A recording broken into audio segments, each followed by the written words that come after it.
भय कुमार जबहि सब भ्राता, दीन जनेऊ गुरु पितुमाता। गुर ग्रह गए पठन रघुराई, अलप काल विद्या सब आई।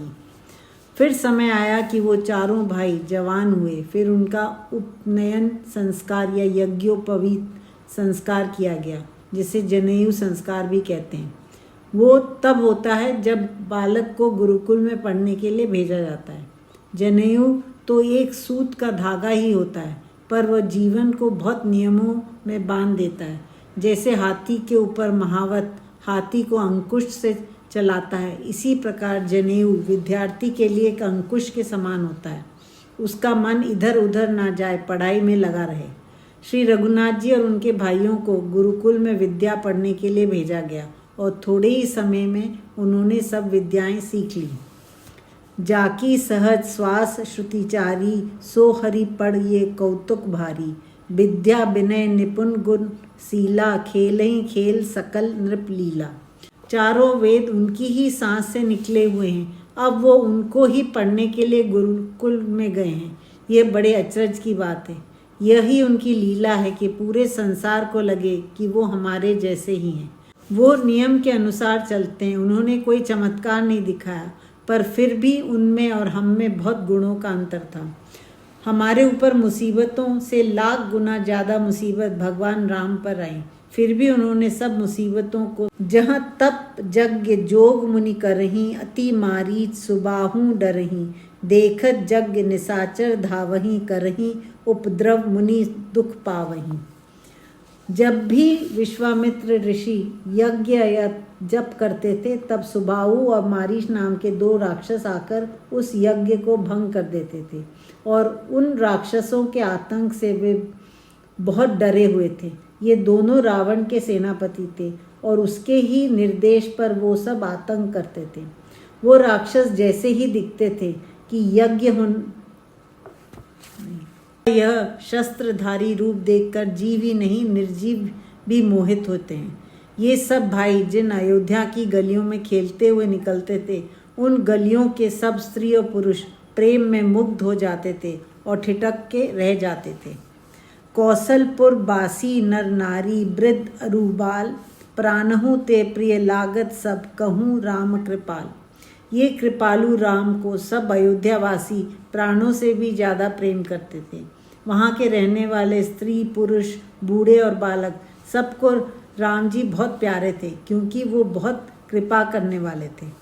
बंधु सखा संग लेई बुलाई, बन मृगया नित खेलहि जाई। पावन मृग मारही जिय जानी, दिन प्रति नृपहि देखा वहीं आनी। भगवान राम अपने भाइयों को और मित्रों को इकट्ठा करके शिकार पर जंगल में जाते थे। यह उनके लिए एक तरह का व्यायाम था या एक्सरसाइज होती थी कि शत्रु के पीछे भागना है और शत्रु जो अपने प्राण बचाकर भाग रहा है वो उसको कैसे मारना और ऐसे शत्रु जो बहुत भयंकर हों उनसे अपने प्राण कैसे बचाने, ये सब व्यायाम थे। जैसे शेर का सामना हो जाए तो शेर तो भागेगा नहीं, उससे अपने प्राण बचाने। अगर हिरण है तो वो भागेगा, उसके पीछे भागना और शिकार करना आसान नहीं होता। तो अपने भाइयों को और मित्रों को योद्धा बनाने के लिए शिकार पर निकलते थे। वे पवित्र हिरणों का शिकार करते थे और उन हिरणों को लाकर राजा दशरथ को दिखाते थे। उस समय जंगलों में बहुत बहुत हिरण होते थे, फिर धीरे धीरे वह कम होते गए। जे मृग राम बाण के मारे, ते तनु तजी सुरलोक सिधारे। अनुज सखा संग भोजन करहीं, मातु पिता आज्ञा अनुसरहीं। भगवान शिव जी बता रहे हैं कि जिन हिरणों को श्री राम के बाणों ने मारा, वो सब शरीर छोड़कर देवलोक मतलब स्वर्ग में चले जाते हैं, मुक्त हो जाते हैं। श्री राम जी अपने भाइयों के साथ मित्रों के साथ मिलकर ही भोजन करते थे। उसको प्रीति भोज कहते हैं और इससे प्रेम बढ़ता है। इससे ये भी सीख मिलती है कि कम से कम एक बार पूरे परिवार को एक साथ मिलकर भोजन करना चाहिए। राम जी अपने माता पिता की आज्ञा का पालन करते थे। जेहि विधि सुखी होई पुर लोगा, करही कृपा निधि सोई संजोगा। वेद पुराण सुनहि मन लागी, आपू कहीं अनुजन समझाई। नगर के लोग सब तरह से सुखी हों, उसका पूरा ध्यान कृपा के सागर श्री राम जी रखते थे। वैसे ही सब आयोजन करते थे। प्रजा को राम प्राणों से भी प्यारे थे। वो देखती थी कि राजा का पुत्र सब तरह से उनका ध्यान रखते हैं और उनको कोई दुख या कष्ट ना हो इसका भी ध्यान रखते हैं। वेद पुराण को प्रभु श्री राम मन लगाकर सुना करते थे। उन्होंने ये नहीं कहा कि मुझे सब पता है, जबकि वो प्रभु की ही वाणी थी। हम आजकल पहले ही कह देते हैं कि हमें सब पता है। उन्होंने खुद तो सुने ये सब और अपने छोटे भाइयों को भी सब समझाया। प्रातः काल उठी के रघुनाथा, मातु पिता गुरु नावही माथा। आयुषी मागी करही पुर काजा, देखी चरित हर्षई मन राजा। सुबह उठते ही सबसे पहले श्री राम माता पिता और गुरुजनों को माथा टेक कर आते थे, नमस्कार और पैर छूकर आते थे। फिर वो आज्ञा मांगते थे कि मैं प्रजा के सुख के लिए काम करने जाऊं। भगवान राम का ऐसा चरित्र देखकर उनके पिता दशरथ बहुत खुश होते थे। व्यापक अकल अनीह अज, निर्गुण राम न रूप। भगत हेतु नाना विधि, करत चरित्र अनूप। वे श्री राम जो नाम रूप गुण सबसे परे हैं, वो किसी में भी नहीं बनते हैं। वो अजन्मे हैं, अपार हैं। वे ही श्री राम जो निर्गुण हैं, इच्छा रहित हैं। वो अपने भक्तों के लिए, अपनी प्रजा के लिए कितने सुंदर अपने रूपों की रचना करते थे, लीलाएं करते थे। असली में वो सबकी सेवा कर रहे हैं। यह सब चरित कहा मैं गाई, आगली कथा सुनहु मन लाई। विश्वामित्र महामुनि ज्ञानी, बसही विपिन शुभ आश्रम जानी। तुलसीदास जी कह रहे हैं कि ये सब चरित मैंने आपको गाकर सुना दिया। अब आगे की कथा आप मन लगाकर सुनिएगा। आगे का जीवन कैसे जिया जाए ये सीखने के लिए अब मन को और गहरा लगाना होगा। अलग अलग परेशानियों में कैसे जीना चाहिए, सब अच्छा चल रहा हो तो व्यवहार कैसा होना चाहिए। ये कथा रत्नों की खान है और इसमें गोता लगाकर मणि निकालने पड़ेंगे। विश्वामित्र नाम के एक बहुत बड़े ज्ञानी ऋषि थे जो सुख से एक आश्रम में रहते थे। वो एक पवित्र आश्रम था जहाँ जब यज्ञ जोग मुनि करही, अति मारीच सुबाहु डरही। देखत जग निसाचर धावही, करही उपद्रव मुनि दुख पावही। जब भी विश्वामित्र जी यज्ञ या जप करते थे तब सुबाहु और मारीच नाम के दो राक्षस आकर उस यज्ञ को भंग कर देते थे और उन राक्षसों के आतंक से वे बहुत डरे हुए थे। ये दोनों रावण के सेनापति थे और उसके ही निर्देश पर वो सब आतंक करते थे। वो राक्षस जैसे ही देखते थे कि यज्ञ होने वाला है तो वो दौड़े चले आते थे और उसको भंग कर देते थे। बहुत अत्याचार करते थे और मुनि लोग बहुत दुखी हो जाते थे। वो यज्ञ में मांस और खून की वर्षा करते थे। इसका मतलब ये नहीं कि कोई हिरण को मारकर उसका मांस और खून डाल देते, वहाँ के लोगों को ही मारकर डाल देते थे। कोई भी राजा उनकी मदद करने को तैयार नहीं था। वो सब उन राक्षसों से डरते थे। गाधी तने मन चिंता व्यापी, हरि बिनु मरही न निश्चर प्यापी। तब मुनिबर मन कीन विचारा, प्रभु अवतेरेहु हरन मही भारा। विश्वामित्र के पिता का नाम गाधी था, तो गाधी के पुत्र के मन में बहुत चिंता छा गई कि रावण तो पूरे संसार को खा जाएगा। वो ये सोचने लगे कि भगवान के सिवा इन पापियों को कोई नहीं मार सकता। तब ध्यान में बैठकर उन्होंने ये विचार किया और फिर उनको ये पता चला कि प्रभु इन राक्षसों से धरती को मुक्त करने के लिए अवतरित हो चुके हैं। वो दशरथ पुत्र बनकर अवतरित हुए हैं और प्रभु इन राक्षसों को मारकर हमारे आश्रम को भी मुक्त कराएंगे। एहू मिस देखो पद जाई, करी बिनती आनो दो भाई। ज्ञान विराग सकल गुण आयना, सो प्रभु मैं देखब भरी नैना। ऋषि सोचते हैं कि इसी बहाने से मैं भगवान के दर्शन करने चला जाता हूँ और दोनों मतलब राम जी और लक्ष्मण जी को विनती करके ले आऊँगा। वे भगवान श्री राम जो ज्ञान वैराग्य और सब गुणों के भंडार हैं, उनका मैं आँखें भर के दर्शन भी कर लूँगा। बहुविधि करत मनोरथ, जात लागी नहीं बार। करी मंजन सरऊ जल, गए भूप दरबार। जैसे ही ये विचार उनके मन में आया, उन्होंने ज़रा भी देर नहीं की और वो एकदम से चल दिए दशरथ जी से मिलने के लिए। उन्होंने सबसे पहले जाकर सरयू नदी में स्नान किया और फिर वो राजा के दरबार में गए। मुनि आगमन सुना जब राजा, मिलन गयु लई विप्र समाजा। करी दंडवत मुनि सम्मानी, निज आसन बैठरे आनी। राजा दशरथ अपने दरबार में बैठे थे अपने सब मंत्रियों के साथ। तब उनके सैनिक ने आके बताया कि ऋषि विश्वामित्र जी आए हैं। जैसे ही राजा ने ये सुना वो उठे और अपने गुरुजन और ब्राह्मणों के संग उनका स्वागत करने के लिए गए। उन्होंने मुनि को दंडवत प्रणाम किया और उनको लेकर आए और अपने सिंहासन पर बैठा दिया। उनका पूरा सम्मान किया। चरण पखारी कीनी अति पूजा, मोह सम आजू धन्य नहीं दूजा। विविध भांति भोजन कर वावा, मुनिबर हृदय हर्ष अति पावा। फिर उसके बाद उनके पैर धोए। राजा पैर धो रहा है तो राजा को कोई अहंकार नहीं है। फिर उनकी पूजा की और बोले कि हे ऋषि, आज मेरे जैसा कोई धन्य नहीं है।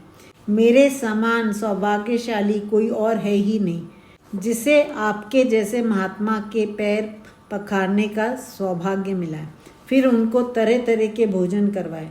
दशरथ जी का ऐसा स्वागत सत्कार देखकर मुनि बहुत खुश हो गए। पुनि चरणी मेले सुतचारी, राम देखी मुनि देह बिसारी।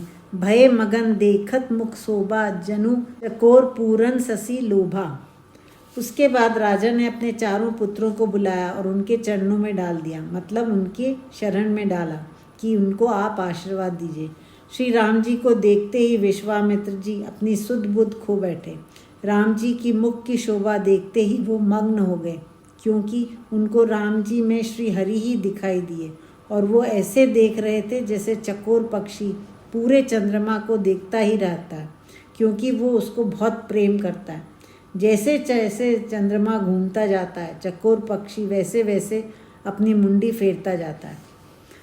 तब मन हर्षी बचन कह राऊ, मुनि अस कृपा न कीनहु काऊ। के ही कारण आगमम तुम्हारा, कहूँ सो करत ना लाऊं बारा। तब राजा मन ही मन खुश होकर बोले कि हे मुनि, इस प्रकार की कृपा आपने तो पहले कभी नहीं की। आप यहाँ आए और हमें आपने आपके सत्कार करने का मौका दिया। आज किस कारण से आप यहाँ आए, कहिए, मैं उसे पूरा करने में बिल्कुल भी देर नहीं लगाऊंगा। असुर समूह सतावहि मोही, मैं जाचन आयु नृप तोही। अनुज समेत देहु रघुनाथा, निश्चर बद में होब सनाता। मुनि ने कहा, सुनो राजन, ये राक्षस मुझे बहुत सताते हैं, इसलिए मैं तुमसे कुछ मांगने आया हूँ।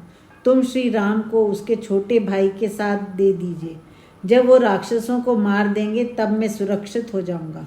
छोटे भाई मतलब लक्ष्मण, क्योंकि वो ही श्री राम जी के साथ हर समय रहते थे। देह भूप मन हर्षित, तजहु मोह अज्ञान। धर्म सुजस प्रभु तुम कहो, इन कह अति कल्याण। हे राजन, आप इनको खुश होकर मुझे दो। मोह और अज्ञान को अपने मन से निकाल दो। अगर यह तुम करते हो तो तुम्हारा यश और धर्म बढ़ेगा, तुम्हारा कल्याण भी होगा। तुमने ये वचन दिया है तो ये मेरी इच्छा है। सुनी राजा अति अप्रिय बानी, हृदय कंप मुख दुति कुमलानी। चौथे पन पायु सुतचारी, विप्र वचन नहीं कहे विचारी। राजा दशरथ जिनको पूज रहे थे, उनके ये अप्रिय वचन सुनते ही उनका मन कांप उठा और चेहरे की चमक फीकी पड़ गई। विश्वामित्र ने ये क्या मांग लिया और वो बोले कि हे ऋषि, अपनी एक लंबी उम्र के बाद मेरे ये चारों पुत्र हुए हैं, आपने ये सब सोच कर नहीं मांगा। मांगहु भूमि धेनु धन कोसा, सर्बस देहु आजू सहरोसा। देह प्राण ते प्रिय कछु नाही, सोऊ मुनि देहु निमिष एक माही। आपको मांगना ही था तो भूमि मांग लेते, गाय मांग लेते, धन मांग लेते, वो सब मैं इसी समय दे देता और खुशी खुशी देता, अपना सब कुछ दे देता। पर मैं अपने बच्चों को खुशी खुशी दे दूं, ये नहीं कर सकता। अपने शरीर से और प्राण से ज़्यादा प्यारा कुछ भी नहीं होता, उसको भी मैं एक पल में दे देता। सब सुत प्रिय मोही प्राण की नाई, राम देत नहीं बनई गोसाई। कह निशिचर अति घोर कठोरा, कह सुंदर सुत परम किशोरा। चारों पुत्र मुझे मेरे प्राणों से भी प्रिय हैं और उनमें से राम को तो किसी भी प्रकार से देते नहीं बनता है, उसको तो मैं दे ही नहीं सकता। कहाँ तो कितने अधिक कठोर वो राक्षस हैं और कहाँ मेरे ये सुंदर किशोर मतलब छोटे से बालक, अभी तो उनका बचपना खत्म भी नहीं हुआ है। कितने कोमल हैं मेरे पुत्र, उन राक्षसों से ये कैसे लड़ेंगे। हमारे गली मोहल्ले में अगर कोई गुंडे मवाली आ जाएं और अगर हम हमारे सबसे छोटे नेता को कहें कि अपना पुत्र को भेज दीजिए उससे लड़ने के लिए, तो वो नेता क्या कहेगा? क्या अपने बच्चे को भेज देगा? और हम भी ऐसा बोलने के लिए कभी नहीं जाएंगे। तो यही बात दशरथ राजा कह रहे हैं कि आप कैसे आए ये पूछने के लिए। सुनी नृप गिरा प्रेम रसानी, हृदय हर्ष माना मुनि ज्ञानी, तब वशिष्ठ बहुविधि समझावा, नृप संदेह नाश का पावा। विश्वामित्र ऋषि जो बहुत ज्ञानी थे, उन्होंने जब राजा की प्रेम से भरी हुई वाणी सुनी तो वो मन ही मन बहुत खुश हुए। ऋषि की इच्छा पूरी नहीं हुई, पर फिर भी उनको गुस्सा नहीं आया, क्योंकि वो ज्ञानी थे, क्योंकि वो ये समझते थे कि कोई भी पिता अपने बच्चों को आग में नहीं झोंकेगा। तब राजा के कुल गुरु वशिष्ठ जी ने बहुत तरह से राजा को समझाया, तब जाके राजा के मन का शक दूर हुआ। वशिष्ठ जी ने याद दिलाया कि आपने वचन दिया था, और दूसरी बात, अगर राजा के पुत्र रक्षा नहीं करेंगे तो कौन करेगा? सिर्फ शिकार पर ही शत्रु को मारना होता है, या कभी तो उन्हें असली शत्रु से भी लड़ना होगा। यह सब बात राजा दशरथ को समझ में आ गई और उनके मन का डर शांत हो गया। अति आदर दोऊ तने बुलाए, हृदय लाई बहु भांति सिखाए, मेरे प्राणनाथ सुत दोऊ, तुम मुनि पिता आन नहीं कोऊ। तब राजा ने बहुत आदर के साथ राम जी और लक्ष्मण जी को बुलाया और उनको अपने हृदय से लगाकर बहुत तरह से समझाया। फिर उन्होंने ऋषि विश्वामित्र जी से कहा कि हे नाथ, ये दोनों मेरे पुत्र, मेरे प्राण हैं। अब आप ही इनके पिता हैं और दूसरा कोई नहीं है। उन दोनों ने अपने पिता से कुछ नहीं पूछा या कहा कि हमको क्यों भेज रहे हो या हमें डर लग रहा है। बस उन्होंने पिता की बात सुनी और उसका पालन किया। सौंपे भूप ऋषहि सुति, बहुविधि देई असीस, जननी भवन गए प्रभु, चले नाई पदसीस। दशरथ जी ने अपने दोनों पुत्रों को ऋषि को सौंप दिया और उनको बहुत प्रकार से आशीर्वाद दिया।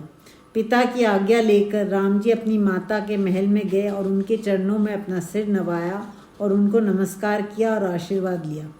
कौशल्या जी का मन दुखी हुआ, पर एक बार भी डरा नहीं, कांपा नहीं कि अपने बच्चों को कैसे जाने दूं। कौशल्या जी को मालूम था कि राम जी वो ही हरि हैं और वो खुद ही सर्वशक्तिमान हैं। पुरुष सिंह दोऊ वीर हर्षि, चले मुनि भय हरन, कृपा सिंधु मति धीर अखिल, विश्व कारण करन। वे पुरुष राम जी और लक्ष्मण जी दोनों शेर के समान थे, जो ऋषि विश्वामित्र के साथ जा रहे थे। वे शांत होकर जा रहे थे। वे दोनों मुनि के डर को हराने के लिए खुशी खुशी चल रहे थे। वे जो कृपा के सागर हैं, शांत बुद्धि वाले हैं और पूरे संसार के कारण हैं। उन्हीं से संसार है। वो ऋषि के साथ उनके यज्ञ की रक्षा के लिए चल दिए। अरुण नयन उर बाहु विशाला, नील जलद तनु श्याम तमाला, कटी पट पीत कसे बर भाता, रुचिर चाप सायक दुहाता।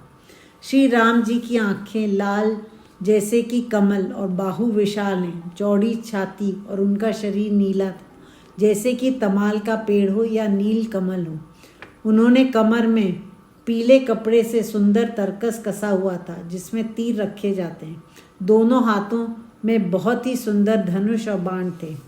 श्याम गौर सुंदर दो भाई, विश्वामित्र महानिधि पाई, प्रभु ब्रह्म देव में जाना, मोही नीति पिता तजेऊ भगवाना।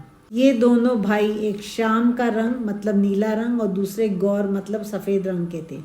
राम जी श्याम रंग के थे और लक्ष्मण जी गौर रंग के थे। दोनों बहुत सुंदर थे। विश्वामित्र जी को लग रहा था जैसे उनको कोई खजाना मिल गया। सच में ये खजाना ही था। उस समय साधु और मुनियों की रक्षा के लिए कोई नहीं आता था। उस समाज को बेसहारा छोड़ दिया था। विश्वामित्र जी सोचने लगे कि मैं प्रभु राम को जान गया हूँ कि वो ब्राह्मणों का आदर करने वाले हैं, उनको मानते हैं, पूजते हैं। मेरे कारण राम जी अपने पिता को छोड़कर आ गए। प्रभु कितने दीन बंधु हैं। चले जात मुनि दीन दिखाई, सुनी ताड़का क्रोध करी धाई, एक ही बाण प्राण हरि लीना, दीन जानी ते ही निज पद दीना। रास्ते में मुनि ने कहा कि राम देखो, वो ताड़का है जो सुबाहु और मारीच की माँ है। और जैसे ही उन्होंने ये कहा, ताड़का उनकी तरफ क्रोध करती हुई दौड़ी। राम जी ने एक ही बाण से ताड़का को मार दिया और उस राक्षसी को भी दीन जानकर उसको परम पद दे दिया। तब ऋषि निज नाथई जिय चीनी, विद्या निधि कहु विद्या दीनी, जाते लाग न क्षुधा पिपासा, अतुलित बल तनु तेज प्रकाशा। ताड़का को मारने के बाद विश्वामित्र जी राम जी से बहुत प्रसन्न हो गए और उसके बाद उन्होंने राम जी को बहुत सी विद्याएं सिखाईं, जबकि राम जी खुद विद्याओं के भंडार थे। वो शक्तियां दी जिनके कारण ना भूख लगती है और ना प्यास लगती है, और शरीर को बहुत बल दिया जिससे कि थकान महसूस नहीं हो और शरीर का तेज बना रहे। आयुध सर्व समर्पी के प्रभु निज आश्रम आनी, कंद मूल फल भोजन दीन भक्ति हित जानी। फिर विश्वामित्र जी ने उनको दिव्य अस्त्र और शस्त्र दिए और अपने आश्रम में श्री राम जी को ले गए। आश्रम में जाकर उनको सबका परम हितैषी जानकर भक्ति पूर्वक उन्हें कंद मूल फल का भोजन कराया। प्रात कहा मुनि सन रघुराई, निर्भय यज्ञ करहूँ तुम जाई, होम करन लागे मुनि छारी, आपू रहे मक की रखवारी। सुबह उठकर श्री राम जी ने मुनि जी से कहा कि हे मुनि, मैं यहाँ हूँ तो आप निडर होकर अपना यज्ञ कीजिए। ये सुनकर सब मुनि लोग हवन करने लगे और खुद राम जी यज्ञ की रखवाली करने लगे। सुनी मारीच निशाचर क्रोही, ले सहाय धावा मुनि द्रोही, बिनु फर बाण राम ते ही मारा, सत जोजन गा सागर पारा। यह समाचार सुनकर कि मुनि जन यज्ञ कर रहे हैं, मुनियों के शत्रु मारीच बहुत क्रोध में आ गया और वो अपने साथियों के साथ उस आश्रम की ओर बढ़ा और उसने आक्रमण कर दिया। राम जी ने अपने तरकस से बाण निकाला और उस पर छोड़ दिया, जिससे कि वो 100 योजन दूर सागर के पार जाकर गिरा। पावक सर सुबाहु पुनि मारा, अनुज निशाचर कटकु संघारा, मारी असुर द्विज निर्भयकारी, स्तुति करहीं देव मुनि छारी। सुबाहु एक दूसरे राक्षस को राम जी ने अग्नि बाण से मारा, उसके लगते ही वो मर गया। राम जी के छोटे भाई लक्ष्मण जी ने बाकी राक्षसों की सेना को मार डाला। इस प्रकार उन सब राक्षसों को मारकर सब ब्राह्मणों का डर खत्म कर दिया। सब देवताओं मुनियों ने राम जी की स्तुति की। तह पुनि कछुक दिवस रघुराया, रहे कीनी विप्रन कर परदाया, भक्ति हेतु बहु कथा पुराना, कहे विप्र यद्यपि प्रभु जाना। श्री रघुनाथ जी कुछ दिनों तक उन ऋषि मुनियों पर दया करके उस आश्रम में ठहर गए। जब वो वहाँ रहे तो उन ब्राह्मणों ने उनको पुराणों में से बहुत सारी कथाएं सुनाई।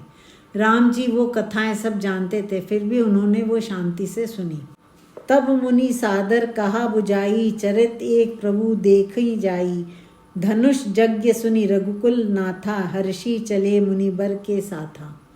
कुछ दिन बाद विश्वामित्र जी ने आदर सहित राम जी से कहा कि मैं तुम्हें कुछ और चरित्र दिखाना चाहता हूँ, कुछ लीलाएं और दिखाना चाहता हूँ। 3 तो दिखा चुके थे, ताड़का, मारीच और सुबाहु का। श्री राम जी को उन्होंने धनुष यज्ञ की कथा सुनाई, जो शिव जी का धनुष था और उसको भंग करने की बात महाराज जनक ने रखी है। जो कोई उस धनुष को उठा लेगा उससे उनकी पुत्री सीता का विवाह होगा। यह सब सुनकर राम जी खुशी खुशी जाने को तैयार हो गए। आश्रम एक दीख मग माही, खग मृग जीव जंतु तह नाई, पूछा मुनि ही सिला प्रभु देखी, सकल कथा मुनि कहा विशेषी। रास्ते में उनको एक आश्रम दिखाई दिया। उस आश्रम में ना कोई पशु पक्षी था, ना कोई और जीव जंतु था, ना मनुष्य दिखाई दे रहा था। वो आश्रम बिल्कुल सुनसान था। राम जी ने एक पत्थर की शिला देखी। तब उन्होंने मुनि से पूछा कि ये क्या है। तब मुनि ने उस शिला की सारी कहानी सुनाई।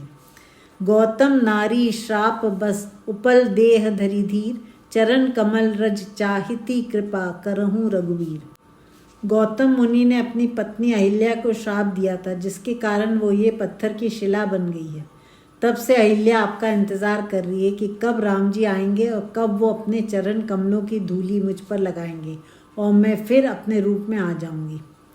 परसद पद पावन शोक, नसावन प्रगट भई, तप पुंज सही, देखत रघुनायक जन सुखदायक, सन्मुख होई कर जोरी रही, अति प्रेम अधीरा पुलक शरीरा, मुख नहीं आवई बचन कही, अतिशय बड़ भागी चरणी लागी, जुगल नयन जलधार बही।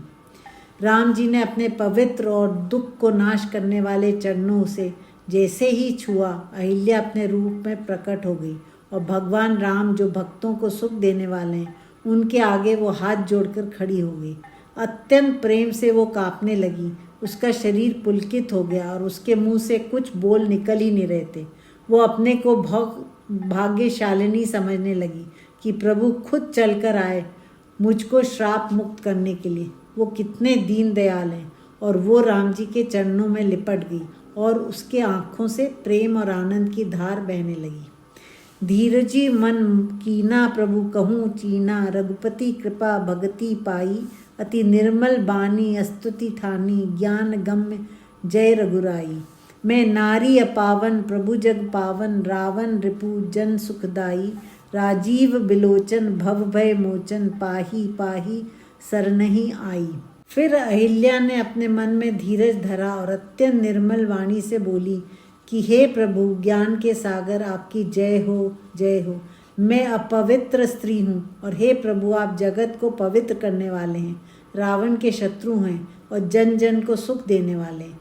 हे कमल नयन, हे संसार के सागर से छुड़ाने वाले, मैं आपकी शरण में आई हूँ, मेरी रक्षा कीजिए। मुनि श्राप जो दीना, अति भल कीना, परम अनुग्रह मैं माना, देखूं भरी लोचन हरि भव मोचन, यही लाभ शंकर जाना।